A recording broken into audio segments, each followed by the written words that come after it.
Olá pessoal, tudo bem? Vamos dar sequência ao nosso conteúdo. Hoje nós vamos começar com as aplicações das leis de Newton, tá bem?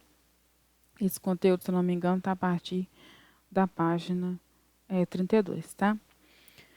Então, depois que vocês já viram os vídeos recomendados sobre máquinas simples, as principais máquinas simples e como funcionam as alavancas, vamos partir então para o estudo da aplicação das leis de Newton. Então, vamos ter essa situação aqui de exemplo, né? Retomar, igual eu falei na aula passada, na mudança de um apartamento onde temos uma pessoa, ó, empurrando uma mesa com televisor, né? Então, ela precisa de realizar uma força. Lembrando que força é toda a ação que produz ou altera o movimento, deforma objetos ou possibilita o equilíbrio, né? Então, essa força ela tem uma direção horizontal e sentido para a direita, e ela vai causar movimento, né? Mas será que as leis de Newton, a aplicação das leis de Newton, pode ajudar a facilitar essa mudança, a mover esse objeto, né? E só para relembrar, a primeira lei de Newton é a lei da inércia, que diz que todo corpo ele tem a tendência de permanecer no estado que ele está.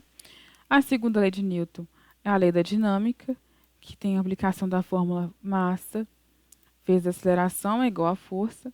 E também onde temos que força-peso, que é a força com que a Terra atrai os corpos, é massa vezes a aceleração da gravidade. E esse valor a gente sempre adota como 10 metros por segundo ao quadrado. Tá? Essa é a segunda lei. E a terceira lei, que fala sobre a lei da ação e reação. Tá? Então vamos lá. As alavancas elas são um tipo de máquina simples e elas são estruturas longas, feitas em geral de um material rígido. Esse material rígido é chamado de barra rígida, tá? Que tem como objetivo apoiar um peso para movê-lo. Quanto maior for a alavanca, maior será a distância entre o objeto e a força utilizada para movê-lo. Chamamos essa distância de braço da alavanca. Então, olha aqui um exemplo: um pé de cabra é uma alavanca.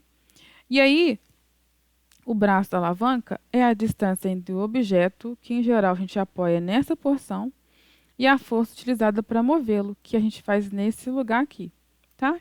Pode ser o contrário, mas as extremidades são onde as forças são aplicadas. Então, toda essa distância aqui é o braço da alavanca. Quando usamos uma alavanca, aplicamos uma força em uma de suas extremidades. Então, pode ser tanto essa extremidade aqui mais à esquerda, mais acima, quanto essa extremidade mais abaixo, enquanto a outra extremidade está fixada no objeto que será movido. Então, eu coloquei aqui um exemplo. Essa extremidade é onde está fixado no objeto, e essa extremidade é onde nós aplicamos uma força. Sobre a alavanca, nós temos três partes de sua constituição. O ponto de apoio, que é um ponto fixo, onde a alavanca é apoiada. A força potente, que é a força exercida por nós na alavanca. E a força resistente, ou força de resistência, que é a força exercida pela alavanca na carga no objeto que se quer mover ou levantar. Então, nesse esquema aqui, a gente tem um ponto de apoio, um ponto fixo, que aqui é representado pela mão da pessoa, tá? A força potente é a força que essa pessoa está fazendo aqui com essa mão, a força que ela faz, eu representei aqui como FP, tá? E a força resistente é a força que a alavanca vai exercer aqui na fechadura da porta, tá? Então, força potente é a força que nós fazemos, força resistente é a força que a alavanca faz através da nossa força, tá? E o ponto de apoio é um ponto fixo, né? Que vai apoiar mesmo as forças potente e resistente. A força aplicada pelo tamanho do braço, ou seja, né, pelas diferenças entre a força potente e a força resistente, potencializa. A força aplicada é potencializada pelo tamanho do braço, ou seja, quanto maior o braço, maior será a potencialização da força. Então, quanto maior for o braço, maior vai ser a transmissão dessa força, tá? E o que também indica que a força necessária para mover o objeto será menor. A gente vai ver daqui a pouco como que isso acontece. Temos três tipos de alavanca. O primeiro tipo é a alavanca interfixa. Na alavanca interfixa, o ponto de apoio está localizado entre as forças potente e resistente. Então, o ponto de apoio está localizado entre as forças potente e resistente. Lembrando mais uma vez, a força potente que a gente faz, tá vendo? Tem até uma mãozinha aqui demonstrando, e a força resistente é aquela que a alavanca proporciona. Exemplos de alavanca interfixa. A própria pé de cabra, né? Então, o ponto de apoio vai ser aqui no meio, a gente segura a nossa mão, tá? E a força potente e força resistente aplicada nas extremidades. O cortador de unha, onde aqui está o ponto de apoio. Nós fazemos a força potente aqui apertando esse gatilho, e a força resistente é feita pelas partes onde cortam. A tesoura, então, temos aqui centralmente um ponto de apoio que une duas alavancas, olha só, tá? E a força resistente é feita aqui pela alavanca, pela tesoura, e a força potente é feita por nós aqui abrindo e fechando. E aqui ainda a força resistente feita pela alavanca, o ponto de apoio central e a força potente feita pela pessoa aqui. O segundo tipo é a alavanca interresistente. Nesse tipo de alavanca interresistente, a força resistente está localizada entre o ponto de apoio e a força potente. E, por fim, a alavanca interpotente, como o nome já diz, a força potente, o esforço que é feito por nós, está localizado entre o ponto de apoio e a força resistente. Então, interresistente, a força resistente está no meio. Interpotente, a força potente está no meio. Exemplos. Exemplos da alavanca interresistente. Então, um abridor de lata. Onde está o ponto de apoio? Está aqui. O ponto de apoio está aqui, que a gente encosta lá na tampa da garrafa. Onde está a força potente? Nós levantamos isso daqui, né, para cima. E a força resistente é feita aqui, ó, que até deforma, né, lembrando que a força também pode causar deformação. Deforma aqui a tampa abrindo a garrafa. Outro exemplo de alavanca interresistente é o quebra-nozes. O quebra-nozes, ele tem duas alavancas com ponto de apoio em comum, tá? Nessas extremidades aqui, nós fazemos a força potente e a força resistente é feita aqui onde é aplicada a força para quebrar nós. Alavanca interpotente. Dois tipos aqui bem comuns no nosso dia a dia. Então, por exemplo, aqui nós temos um pegador de macarrão, por exemplo, ou de salada, né? O ponto de apoio está aqui. Nós temos duas barras rígidas. A força nós fazemos bem centralmente, que é a força potente, e a força resistente é aplicada nas extremidades, fechando esse pegador. Mesma coisa na pinça. Nós temos um ponto fixo ou ponto de apoio, tá? A força potente é aplicada centralmente e a força resistente é nas extremidades aqui. Muito bem. Sabendo dos três tipos de alavancas que nós temos, que está até aqui representado aqui, a alavanca interfixa, uma alavanca interresistente e uma alavanca interpotente, que até foi representado no vídeo que nós já vimos, nós podemos escolher o melhor uso de uma alavanca, tá? Calculado por essa equação. FP vezes FD é igual a FR vezes DR. Onde FP é a força potente, a força que nós fazemos. FD é o comprimento ou a distância do braço da força potente, que a gente calcula como a distância de onde é feita a força potente até o ponto de apoio é o braço da força potente, que é chamado de dP. A força resistente, que é a força feita pela alavanca, e dR é o comprimento do braço da força resistente, que é então a distância do ponto de apoio até o local onde é feita a força resistente. Isso é chamado de dR, tá? Uma coisa importante, os dados de DR e dP têm sempre que ser em metros, porque estamos trabalhando, né, lembra, gente, sempre no Sistema Internacional de Medidas. Enquanto as forças, nós vimos lá no outro capítulo, a unidade é em newtons, tá? Representado pela letra N maiúscula.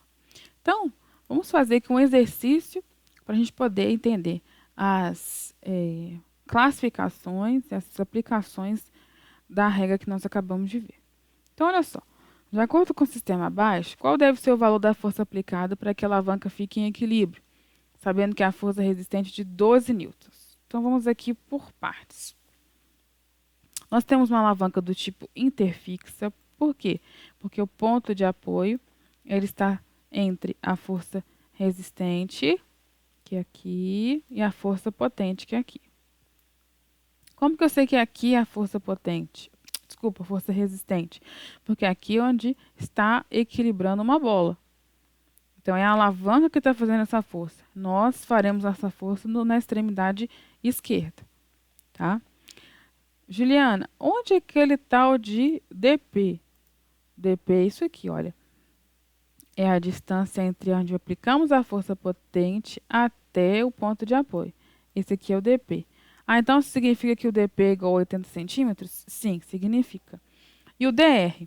O DR é a distância da força potente até o ponto de apoio. Qual que é o DR, então? 80 centímetros, tá? Força resistente até o ponto de apoio. Você pode pensar assim, Juliana, para manter o equilíbrio aqui, basta eu fazer a mesma força, a mesma intensidade de força, que é 12 newtons. Basta eu fazer essa mesma força aqui. Não, não basta. Por quê? Porque os braços, tá vendo? Eles têm comprimentos diferentes. Um braço é bem maior que o outro. Tá? 4 vezes maior que o outro.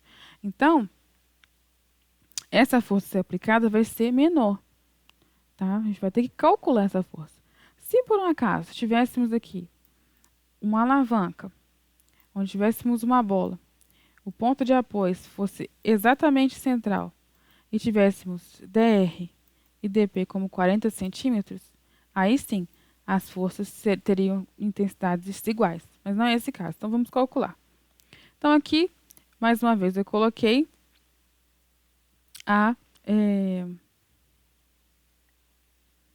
o esquema. Agora sabendo que o DP é 80 centímetros e o DR é 90 centímetros. Opa! O DR é 20 centímetros, desculpa, pessoal. Então, DP é 80 centímetros, DR 20 centímetros. Aqui é o local de aplicação da força resistente, aqui é o local de aplicação da força potente. Então, vamos resolver. Inicialmente, é necessário que se faça transformações de unidade. Então, nós vamos transformar aqui unidade? Centímetro para metro, porque essa distância tem sempre 100 metros, tá?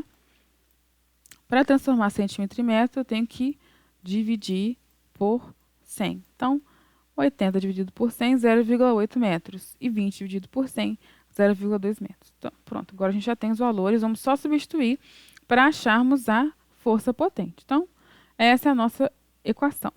Força potente vezes distância do braço da força potente é igual a força resistente vezes a distância, o comprimento do braço resistente. Força potente que eu quero saber, vezes 0,8 é igual a 12 vezes 0,2. Então, é só substituir os valores que nós acabamos de ver aqui em cima. Força potente é igual a 12 vezes 0,8 dividido por 12 vezes 0,2, desculpa, dividido por 0,8. 0,8 passou para cá, dividindo, que é a operação inversa. Então, fazendo a conta, força potente é igual a 3 newtons. Então, vamos ver aqui a nossa resposta. Isso significa que, para manter o equilíbrio do sistema, é necessária uma força potente de 3 newtons. A diferença de graduação da força, ou seja, a diferença de intensidade da força, uma com 12 newtons e outra com 3 newtons, está pela distância do braço em relação ao ponto de apoio. Tá? Então, como o ponto de apoio é bem longo, a força que nós precisamos de fazer vai ser menor do que a força que a alavanca faz. Muito bem. O próximo tipo de máquina simples, que nós vimos também no vídeo, são as polias, tá? Está na página 37. As polias têm como objetivo promover o deslocamento de objetos com mais facilidade. Esse tipo de máquina simples é composto por uma ou mais rodas que giram em torno de um eixo central e possui um sulco, por onde passa uma corda ou fio flexível, conforme a figura abaixo. Então, olha só, ela é composta por uma ou mais rodas, então temos aqui três rodas, que giram em torno de um eixo central, tá? E possui sulco, por onde passa uma corda flexível, conforme a figura abaixo, tá? As polias têm como objetivo promover o deslocamento de objetos com maior facilidade. Existem dois tipos de polias: polias fixas e polias móveis, tá? As polias fixas, elas têm o eixo acoplado a uma parede ou um teto, enquanto que as polias móveis, esse eixo dela é livre. Então, vamos ver aqui como que funciona. A polia fixa, ela só se movimenta em torno de seu eixo de rotação. Então, ela só se movimenta girando em torno do eixo dela que está grudado aqui no teto. Ela altera o sentido e direção da força, mas não altera a intensidade. Então, vamos observar esse quadro que está aqui à nossa direita. Temos um homem fazendo uma força para levantar esse peso aqui. Então, olha só, para levantar o peso, se ele tivesse que pegar, né, do chão, ele faria uma força puxando para cima, certo? Mas nesse caso com a polia, olha a força que ele está fazendo, ele tem que fazer a força para baixo.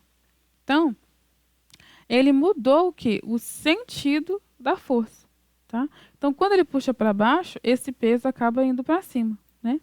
E aí, a polia fixa, então, ela facilitou o movimento, alterando o sentido da força, tá? Enquanto que as polias móveis, além do sentido e da direção, que elas podem ser alteradas, por conta da rotação que podem sofrer ao longo do seu próprio eixo, porque olha só, o eixo dela está livre, ele não está grudado em nada, elas também alteram a intensidade da força aplicada, tá? A força de tração sobre as cordas, ou seja, a força de puxar, né, é que mantém a polia em equilíbrio. No caso das polias móveis, o que a gente tem que levar em consideração? A força, primeiramente, a força-peso feita pela carga que se quer movimentar. Então, a força-peso é calculada por essa fórmula, tá? Já está repetida aqui embaixo. E aí, para calcularmos a força feita nas cordas, as forças de trações nas cordas, nós temos que pegar esse peso e dividir por 2. Vai ser equivalente à força de cada corda. Então, vamos fazer aqui um exemplo. Temos aqui uma pessoa tentando, então, puxar e elevar um corpo que tem massa igual a 8 kg, tá? E aí nós temos um sistema de uma polia fixa, aqui, e duas polias móveis. Primeiro, nós temos que calcular qual é a força-peso desse objeto. Então, se ele tem 8 kg e sabemos que a aceleração da gravidade, representada por G, tem valor de 10 metros por segundo ao quadrado, a força-peso vai ser 8 vezes 10. 8 vezes 10 é 80 newtons. Então, este corpo, ele tem um peso de 80 newtons, que é a força que a Terra está atraindo ele, puxando ele para baixo. Tá? Sabemos que cada polia móvel, ela vai dividir a intensidade da força por 2. Tá? Então, cada polia móvel reduz a força que nós temos que fazer pela metade. Enquanto a polia fixa, ela altera o sentido e a direção, a polia móvel, além de fazer isso, ela vai também reduzir a força sempre pela metade. Então, a força-peso é de 80 newtons. Então, nessa primeira polia móvel, nós teremos uma força de 40 newtons distribuídas em cada uma das cordas. Como elas estão sempre grudadas, né, são sempre conectadas por duas cordas, então, nessa primeira polia móvel, nós temos 40 newtons de cada lado. Na segunda polia móvel, essa força também vai cair pela metade, tá? Que força vai cair pela metade? Esses 40 newtons aqui, porque ela está diretamente conectada a essa corda que está sustentando 40 newtons. Então, essa segunda polia móvel vai dividir a força de 40 newtons por 2. Então, nós teremos 20 newtons, deixa eu voltar aqui, 20 newtons em cada corda, tá? Essa segunda polia móvel. Então, tem 20 newtons na corda da direita e 20 newtons na corda da esquerda. Mas, por último, nós temos uma polia fixa. A polia fixa só vai inverter o sentido da força. Então, essa força aqui está sendo feita para cima e o rapaz, ou a pessoa que está puxando para baixo, né? Então, ao final, ele vai fazer uma força de 20 newtons para baixo. Então, para elevar um corpo que tem força-peso de 80 newtons, ele só vai precisar de fazer 20 newtons. Então, quer dizer, Juliana, que quanto mais polia móvel, mais fácil vai ser de executar um movimento? Sim. Quanto mais polias móveis, menos força, menor vai ser a intensidade da força que eu tenho que fazer para fazer esse movimento, tá? Características das polias. A polia fixa, né, comparando aqui as polias fixas com as polias móveis, nós temos que a polia fixa, ela vai alterar direção e sentido. Essa que nós vimos aqui alterou somente sentido, né? Era para cima e ficou para baixo, mas sempre na direção vertical, tá? E a intensidade se manteve, tá bem? Mas as polias móveis, elas alteram tanto direção, quanto sentido, quanto intensidade. E a intensidade, ela é sempre dividida por 2, sempre cai pela metade, tá? Sempre dividido por 2. É importante que a força é sempre aplicada no sistema. O que é o sistema? É a corda, mais a polia, mais a carga que quer ser movimentada, tá? A força nunca é feita somente naquela única corda que se puxa, porque essa força é transmitida para todo o sistema de polias e cordas, tá bem? Exercício resolvido. Um corpo faz uma força para baixo de 300 newtons. Está conectado a um sistema de 2 polias móveis e uma polia fixa. Qual é a força necessária para manter esse corpo em equilíbrio? Resolução. Inicialmente, é necessário fazer o esquema desse sistema. Então, o esquema do sistema está mostrado aqui.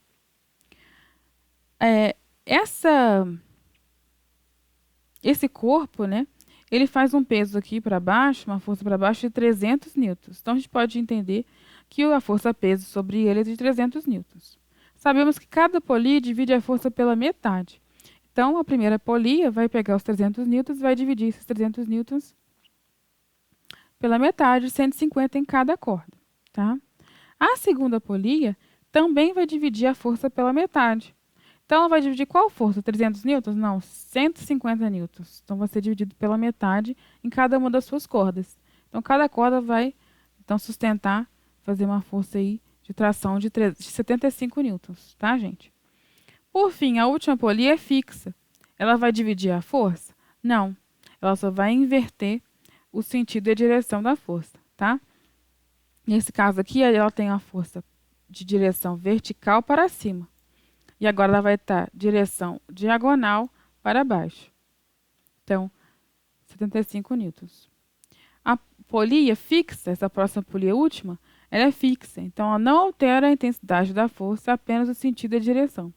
A força se manterá.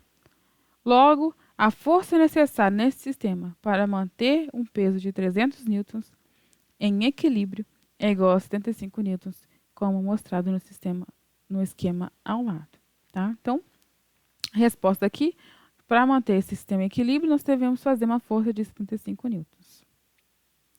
Muito bem, pessoal. Para, então, aplicar essas leis, eu peço que vocês, se precisar, assistam novamente este vídeo e os vídeos anteriores sobre esse tema que eu deixei lá já marcado no Seneca Digital. Além disso, façamos o exercício das páginas 39 e 40, os números 19 até 25. São poucos exercícios, nós vamos corrigir na próxima aula da quarta-feira. Tá bem? Então, um abraço para vocês. Qualquer dúvida, podem falar comigo.